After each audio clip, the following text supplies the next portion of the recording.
Good evening, everyone. Authorities say several Philadelphia police officers have been injured in an active and ongoing shooting situation in the city. A police spokesman confirmed the shooting in the Nicetown section of the city, but confirmed no other information. Officials say one officer appeared injured and was taken away in a police car, and two other officers were seen carrying a man, putting them in the back of a police car. Stick with Valley News Live as we continue to gather more information on this story. Emergency crews are responding to a two-vehicle crash that just happened before 3:30 this afternoon along I-29. The crash happened at mile marker 42. That's just south of Kindred. A reporter on scene says two ambulances are also there. Stick with Valley News Live as more information develops on this story. They are everywhere these days. Back-to-school shoppers rushing to get everything they need before classes start. A 2018 study shows the average parent spent $122 on school supplies alone last year. And when you add in new clothes and shoes, the average household spent almost $700 for back-to-school shopping. Today, Valley News Team's Bailey Hurley talked with parents on tricks they have to save money. Kind of nervous, half nervous. Because it's going to be like all day, every day. In just a couple weeks, Dexter will be walking the school halls as a kindergartner, making this his first official time school supply shopping. I got baseball pencil. It's exciting because it's fun to go back to school, but to get the list and have to kind of go through and check it. Hochschild says they're almost done with Dexter's list, saying it hasn't been too expensive. For us, it's really not too bad, but we do try to do it on a budget still and just get the things we need. She says they bought all their supplies from just one store, adding she didn't even think to check online prices. But others tell me websites like Amazon have been their saving grace this back-to-school season. I have to confess it is due to convenience. I knew then we could pick exactly what we wanted. I didn't have to worry about running into things being out of stock, and I could just get it easily and then delivered to my door. Marta Dam says she shopped on both Amazon and Walmart this year for all her kids' supplies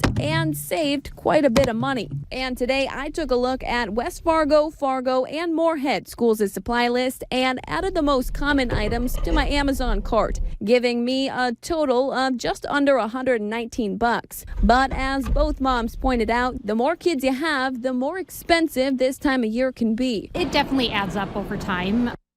In Fargo, Bailey Hurley, Valley News Live. Some parents say they could cut down their shopping costs a little if schools didn't require name brand items, but they say the most expensive items to buy are headphones, backpacks, and new clothes. Authorities in Pembina County want you to know about a high-risk sex offender now living in that area. 38-year-old Scott McGarrell is living in Bathgate, North Dakota, which is northeast of Cavalier.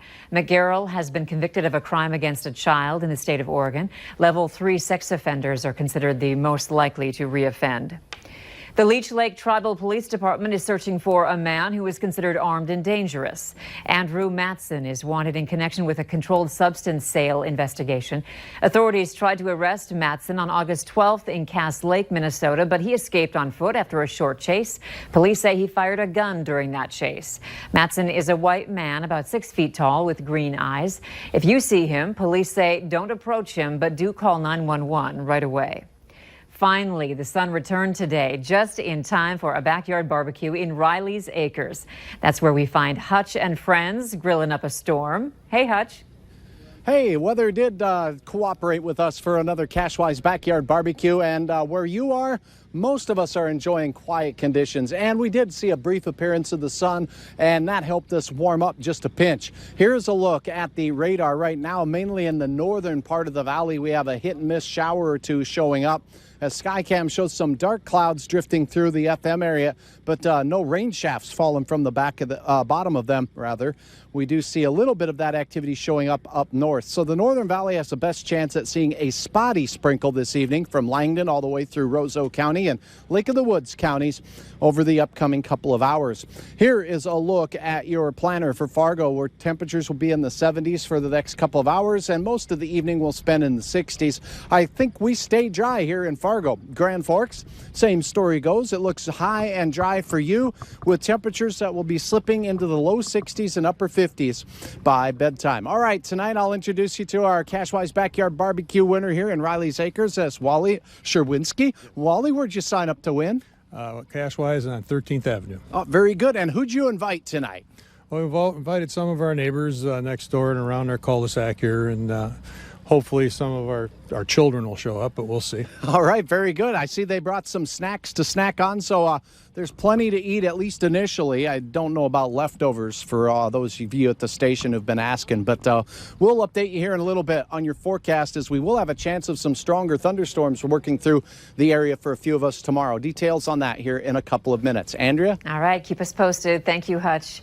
Red and blue lights will be out in full force Labor Day weekend amidst a nationwide crackdown on impaired driving. The Department of Transportation, the National Highway Traffic Safety Administration, and other groups are letting people know they're serious about stopping impaired drivers, whether it's from alcohol or drugs. A heartbreaking 19% of children aged 14 and younger who died in a traffic crash died in a drunk driving crash. That's almost 1 out of every 5 kids. 220 kids in 2017 alone. Officials are warning drunk and drugged drivers to stay off the roads.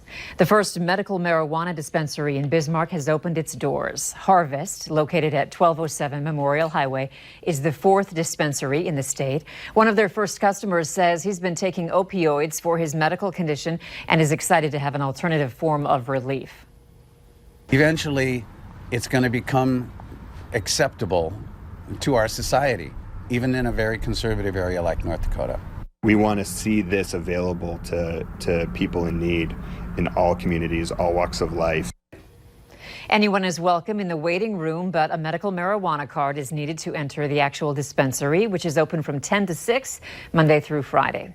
Efforts are underway in Plymouth, Minnesota to keep toxic algae at bay, and those efforts seem to be working. Alex Hagan has more.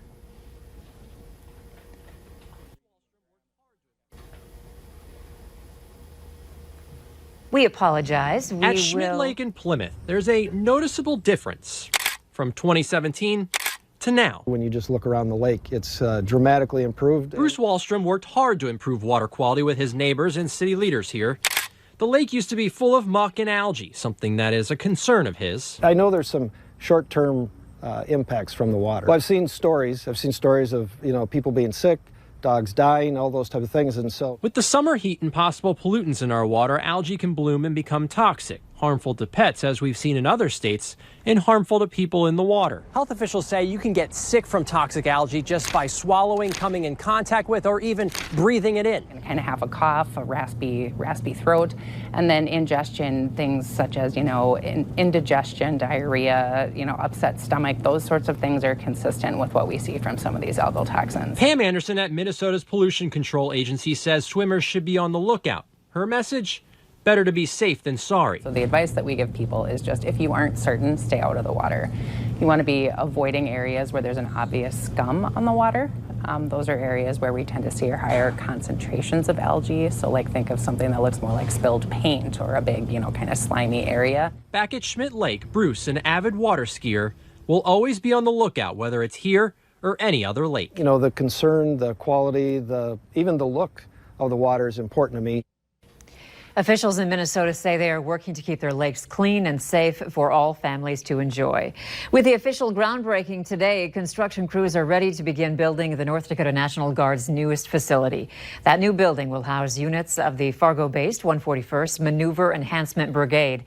Organizers say the facility will include a 96,000 square foot area for administrative offices, an indoor car storage facility, a helipad, and other facilities needed to support the Guard units being stationed there. Since we've moved the Maneuver Enhancement Brigade to Fargo about 10 years ago, they've either been in a rented facility in an industrial park or jammed into a facility that was not designed for a brigade headquarters. Your National Guard, its motto is always ready, always there. This facility is going to help us be always ready, always there. The cost of the facility is about $32 million. It is scheduled to be ready by June 2021. The North Dakota Highway Patrol is introducing its newest and cutest member of the force. K9 Blue is 11 weeks old and training with Trooper Steve Mayer. The Facebook post introducing him to the public already has more than 1,000 likes. Stocks plunged today, giving back yesterday's solid gains after the U.S. bond market flashed a troubling signal about the U.S. economy. The Dow Jones Industrial Average dropped about 801 points, or 3%, while the S&P 500 fell 2.9% and the Nasdaq Composite declined 3%. The Dow fell to a new low for August, giving up the entire rebound from a sell-off earlier in the month.